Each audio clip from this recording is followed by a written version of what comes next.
everybody, my name's Kat, also known as Cthulhu, and welcome back to episode 2 of the Unnamed City. Here we are back at the pier to fix up that one house and add in some ships. Very important to a island-faring city, so let's get into this. Again, as I said, we start off with fixing this house. Actually adding in its stone slabs instead of sandstone. I also come up and change where the wood slabs are located on the house for the larger section of the roof, being over the stone slabs instead of under them. And moving right along, we begin work on the first main ship, a cargo vessel to be accurate. Here I am building up the frame of the ship just to give me a rough idea of how I want the shape to look. Though the frame of the ship does end up being a visual element to the ship in the end. Here I am mapping out the top of the ship as I had already done the bottom. And we move right into giving it its skin. I at first have troubles figuring out how I want it to look, and probably should have added more skeletal structure to it. Though I did say I was going to practice building ships in my spare time while I was away, I did not. So this is 100% free form without any or very little practice. Though I am very proud with how it turns out in the end. As you can see in this play, or in this session, it does not stay night for long. It actually stays day, and it does not rain because I go into that middle house to add in some command blocks to make it day the entire time. This just makes it easier to watch and easier for me to build because I can see it in full light. Because in darkness everything looks a lot different. There I am, just continue adding skin to the ship, going with a lot of jungle wood, with a lot of slabs and stairs to give it a more refined and defined shape.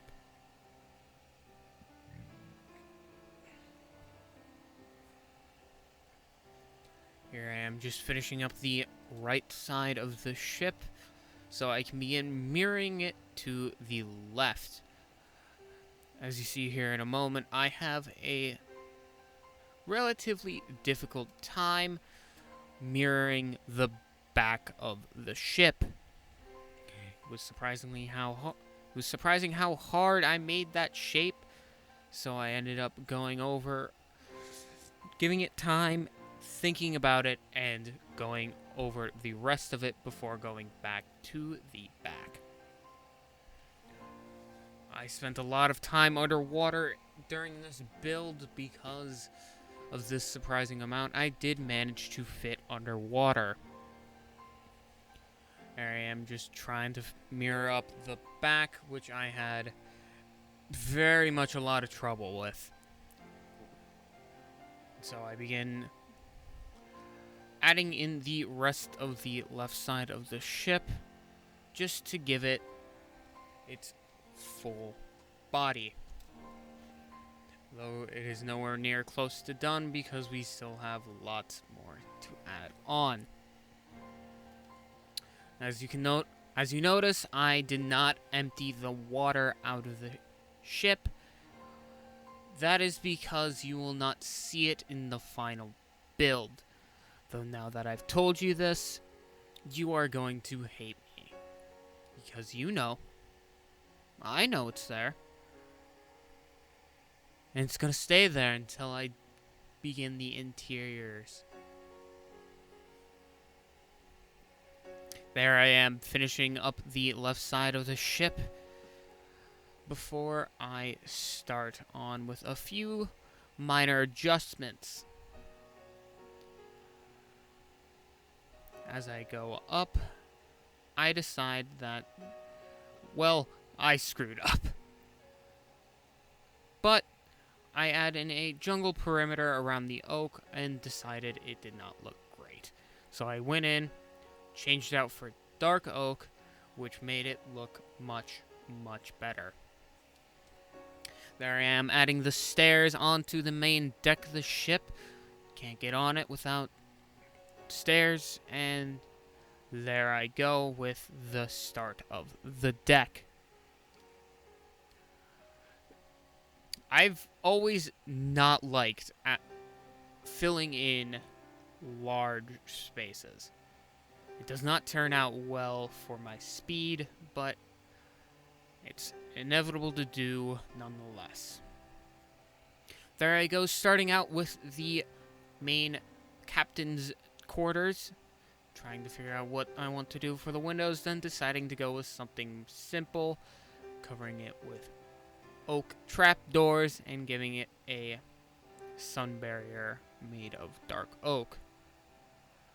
Another thing you may have noticed is I have decided to bring it in with red sandstone. This just gives it a little more color and a little more personality to the ship. There are the stairs up to the main steering deck. And here I go with the walls of the ship. Figuring out what kind of design to do and going with something simple. I finally add in the doors to the captain's quarters, as well as finishing the walls of the stairs, giving it a nice lantern. As we pan over, I add in a sort of temporary access hatch to the lower decks. This is not its final size, so it will change. Though here I go, adding in the masts to the ship, giving it its more or less final shape, so I can figure out how I want to place everything. There I go, adding in the ropes just to give it a little extra detail and shape to the boat. And there I go with the ladder to the crow's nest that is added in a little while. Finishing up the left side walls, I always find myself doing rights and then lefts. I go up and finish the main steering deck with just a simple trapdoor steering wheel. I then add the mast of the ship, which is folded up. You don't want to be generating power and moving away from the deck when you're trying to load on valuable cargo. That is not the final shape of it. It does get changed and ends up looking much better. It's not supposed to look neatly folded up. It is supposed to look like it's been nice and messy, so it gives it more shape and personality. Adding in the delta sail that is also folded up, I then move on to the crow's nest. I have a little trouble adding in those trapdoors, but in the end I do get it there. I then add in the front mast's ropes and then its mainer sail. Putting trapdoors around where the logs connect and then connecting the two masts together with some fences. Going in there is where you would pull up the anchor, which I do go in and put one onto the bottom of the seafloor, which is just way too big still. Though it is not going to change, it is still annoying to have to deal with. As we pan over here, you can just see in a moment how I did build this anchor, and I have to say I am in love with this black stone. It is incredible how it looks, and in my mind of building, it is cast iron. Because that is what it looks like to me. And for this sort of time period of this build, cast iron is the exact type of thing I want. Zooming out, you can see the final overlay of the ship, which is a little bare, yes, but I think it fits in perfectly on this pier. Moving right along to the smaller fishing dock, I decided that, yes, it did absolutely need more logs. So I go in and add a few more side logs just to make it look more floaty. So there I add just a couple logs on the side before I start moving in on the second ship of this video, which is a smaller, more two-man ship. At first, I built it too close to the wall of the dock, so I had to move it over by a couple blocks.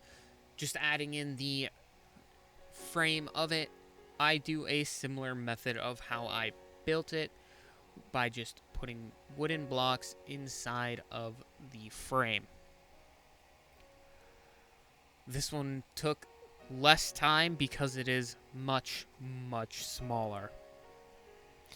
It is also one of my more favorited ships that I've built in my time, though that first main cargo ship is probably my favorite. There I go, just finishing up the main skin of the ship, which, surprisingly enough, was pretty hard to mirror, though I did get it down a lot faster because I knew what I was doing for the ships of this world. For this combination, I decided to go with dark oak, spruce, and oak, very similar to the first ship, though it is more or less palette swapped. And as you can see, I'm adding a stripe to the main ship just to give it a little extra detail. It makes it look much nicer, though possibly a little busy. I added in some stone brick walls as temporary walling to the ship, which does get changed. And here is the crew quarters that is getting built and finished in record-breaking time. If I had to guess, you could probably fit maybe 3 or 4 of these boats inside of the main ship. Though it is very similar shaped, it is very much different in how I built the walls and how I design it.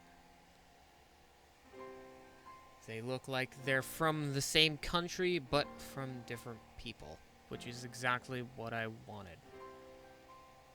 Here I go, adding in the permanent walls to this boat. I decided to go with the waxed weather copper, and it gives it a nice contrast to the red sandstone of the first ship. I actually surprisingly like the way the weathered copper looks, so it may or may not be making quite a few more appearances in this build series. There are just a few top-mounted cannons, the only cannons that ship could have, because, well, it's open waters. You gotta protect yourself from pirates somehow. Here I go, adding in the main mast of the ship. I decided that it would just be a single sailed vessel.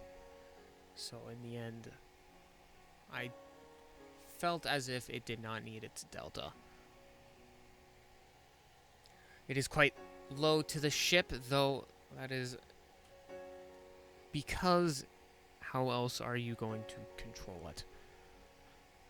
Without a massive crew, you would need one other person to do this for you. Here I am adding in the sail of the ship, a very similar way to how I did the cargo ship. Folded up and messy. There's just a simple, small access point to the lower decks. Here I am just adding in the anchor point in which you can roll up the anchor. As you can see, the chain going all the way down to the sea floor. I then decide to add in a little lightning rod, though I do not know why this thing is made of wood, but it does have that copper on it, so it sort of makes sense. I then add some flags to the ship, though not decorated in any way. Still very, very important detail. There is the entirety of that ship, which I'm very happy with, and we move on to the next thing, which I have no idea what to call it. Seriously. But here the ships are side by side in the docks. I say it brings a lot more life to it. Instead of that crane just holding a log over the open water, it's holding it so it can be accessed into the main ship. Panning over, we start work on, again, something I have no idea what to call. Because here is the sort of first draft of it. I felt as if it should go straight out at first, but after moving back and seeing it would not be big enough for another boat to roll in onto that side. I guess you could call this sort of a floating restaurant. I don't know what it's called. I decided to light it on fire just to get rid of it because I did not want to delete it by hand. So instead, I decided to build it out at a diagonal. Just a round, sort of dome-shaped. I say that because here in a few moments you will see I build up a dome. Just a simple, oh geez, I don't know how big. I think it's about a 15 diameter circle. But instead of going full dome, I decided to cut off at the 2-block high section.